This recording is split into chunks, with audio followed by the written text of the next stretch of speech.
Good evening, everyone.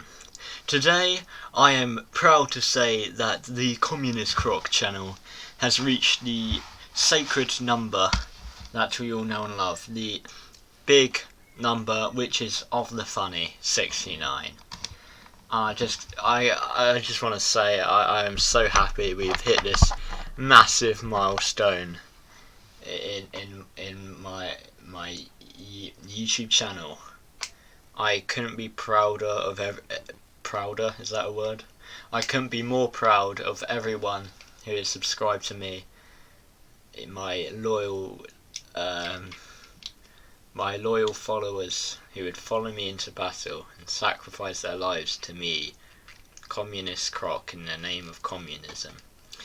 Anyway, to celebrate this holy number, I'm talking about a topic which is quite relevant to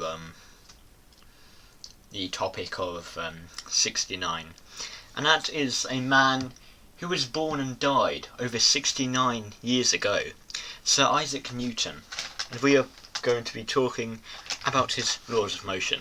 Let's get into it. I can't speak. I'm just so happy and overwhelmed. I can't speak properly. My cat's trying to get onto my windowsill. Hang on, I need to help my cat. Come on, kitty. There you go. Now you can look out the window at the darkness. Oh, what a great guy. Anyway, Newton's first law. The inertia of an object is its tendency to remain in a steady state, i.e. at rest or moving in a straight line at a constant speed. Newton's first law says that the velocity, speed, and/or direction of an object will only change if a resultant force is acting on it. This means that if the resultant force on a stationary object is 0, the object will remain stationary. If the resultant force on a moving object is 0, it will continue moving at the same velocity in a straight line. If the resultant force on an object is not 0, its velocity will change. When a car is travelling at a steady speed, the resistive forces, e.g. friction and air resistance, must be balanced with the driving forces. A change in velocity can mean an object starts to move, stops moving, speeds up, slows down, changes direction. There must be a resultant force acting on an object if it is doing any of the things listed above. Newton's second law. Newton's second law says that the acceleration A of an object is proportional to the resultant force on an object, a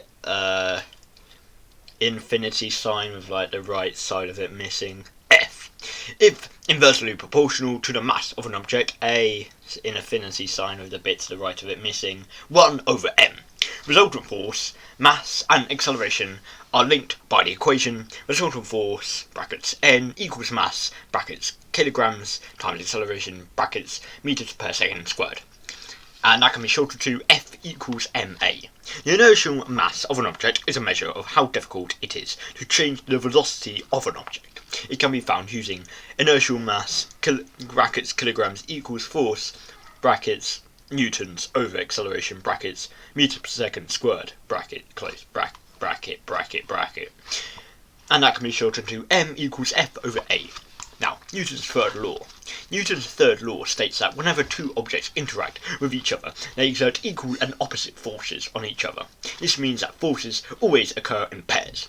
Each pair of forces act on separate objects, are the same size as each other, act in opposite directions along the same line, and are of the same type, for example, two gravitational forces or two electrostatic forces. And there you go, those are Newton's laws of motion. That's very interesting. I've learnt a lot from that. I'm so glad that my science teacher gave me this book and 2 others for free to read at my leisure. Anyway, I hope you enjoyed this fun number of the funny celebration video, and let's go for the next milestone, 70. Or we could just stay at this number and find it out. That'd be very funny. Right then. Bye. Bye.